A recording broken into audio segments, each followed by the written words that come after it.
Swoon with the Miami Heat. Quick recap. LeBron went to Miami for 4 seasons, won 2 titles before returning to Cleveland in the summer of 2014. In a new book just released, Miami Heat GM Pat Riley said at the time he wished LeBron had stayed, that the team could have won 5 or 6 titles with him, but that he believes LeBron, quote, did the right thing in the end, returning to Cleveland. Reportedly, LeBron and Riley haven't spoken since that summer. So, Nick, I ask you, what was your reaction to Riley's comments? Did they surprise you at all? I mean, they were slightly surprising in the moment you read them because this was a bad breakup. Pat Riley, if we remember, pre-breakup, threatened, and threatened is the absolute wrong word, pardon me, questioned LeBron's competition integrity by saying, do you leave when it gets hard? Or do you stay? Do you stay and fight? He gave a famous press conference right after they lost to the Spurs in 5 games. A lot of people thought he was issuing a challenge to LeBron. Pat Riley then did not like the way LeBron went about his decision, and that relationship severed. And so when I first read it, yeah, I was surprised. And then I looked at Miami Heat's salary cap situation. I looked at this summer's free agents. I looked at the fact that Pat Riley's 73 years old, and I was like, oh, okay. So that's what this is. This is, to mix sports metaphors, a Hail Mary attempt at, hey, LeBron, like this summer when you're a free agent, you know, we'd love to have you back. Like, we'd welcome you here with open arms. Your buddy D-Wade, you saw how we brought him back? You saw how we mended that fence? Because D-Wade and Riley broke up on bad terms. D-Wade thought he was owed money, didn't get the money. They had a bad breakup. No, we smoothed that over.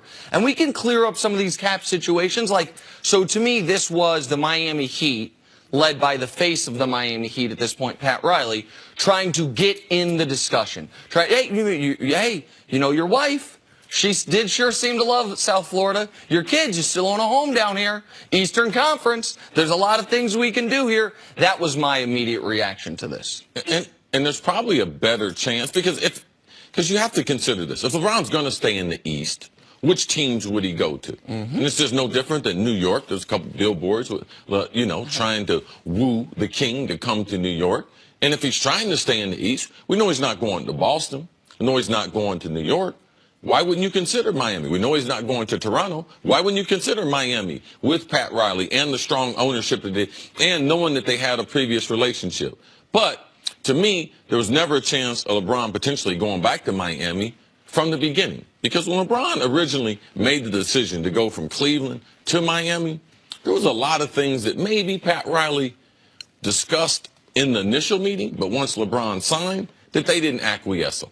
As far as LeBron and his family and the type of access that they had to the locker room, courtside seats, all those things. Access to the plane. They became a problem immediately. So, yes, let's not forget, before LeBron went there, how many championships did the Heat have? 1.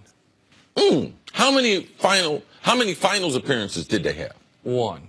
Okay, so he took them to 4 finals. They had only been to 1 final. They had 1 championship. And he gave them 2 championships. Yeah. But people talk about the end, but things started happening at the beginning of that relationship that LeBron did not forget. And also, let's not forget who he was going to play with. Dwayne Wade, at that point, was already missing 25, 30 games with his knees. Chris Bosh, I don't think was the best fit going forward with LeBron and his skill set. I'm sure there was question in LeBron's camp how long we can be good, just Chris Bosh and I, and Dwayne kind of being the third guy. So there were a number of other things that happened in this relationship before Nick said that they got their divorce. Timing on this, to write that whole book and have the excerpts come out right before the draft, and all of it seems to all match together perfectly. The one thing that, and I've asked you guys multiple times, what do you think is the most important deciding factor with LeBron when it comes to moving? You know, it's always been, I want to win titles. Like I'm, you know, it's in not, year, whatever, 27 of my NBA career, if I have like a handful of years left, it's to go win titles. So when you say Hail Mary, this is like the quintessential Hail Mary. Well, but besides Popovich, wait a second, who's got a stronger resume than Pat Riley? As far as building teams? Yeah, building. Do you have the time? Does he want to go somewhere where you're going to take the time to build a team, or does he want to go somewhere where the Sixers already have a foundation in place? Well, what if they get Kawhi? If they get Kawhi and LeBron in Miami? Right. There's a lot of okay. Sure. And what we learned this year, as the Cavs just won their 50th game, is you put LeBron on any team in the Eastern Conference, they win 50 games. That's what we learned this year, given who's been on the Cavs this year. And I know we'll talk more about that later in the show. So, like, I think he feels like we can compete anywhere, at least in theory. Now, obviously, Houston, Philly, San Antonio, if they get it patched up with Kawhi, are all much better options to win now. But, Jenna, while the most important thing might be winning, that doesn't mean it is more important than all the other factors combined, right? Winning might be 30% of the decision. 20% of the decision might be longevity of career. 10% coaching staff. Another 15%. Is my wife going to be happy? Are my kids going to be happy? Like, that's where Los Angeles has going for and them. Miami could tick off a lot of those boxes. Absolutely right. And I also think the overall thing when we say winning, what I think we're really talking about is legacy. And that's why, like, there is an interesting basketball fit to be made for Milwaukee. But there's something odd about the LeBron James story having its fourth act be in Milwaukee that doesn't seem to fit with, like, the legacy part of it. Miami does allow that box we check. Cleveland, Miami, Cleveland, Miami. I don't think this is likely, but I will say this, Cece. Other than Philly and Cleveland, I guess now that Pat Riley's open to it, Miami would be third place in the East. Of the teams in the East, I can't think of another one that's a real possibility other than Philly and Cleveland. So I get what Pat Riley's doing. One maybe here. You might not want to admit, Boston.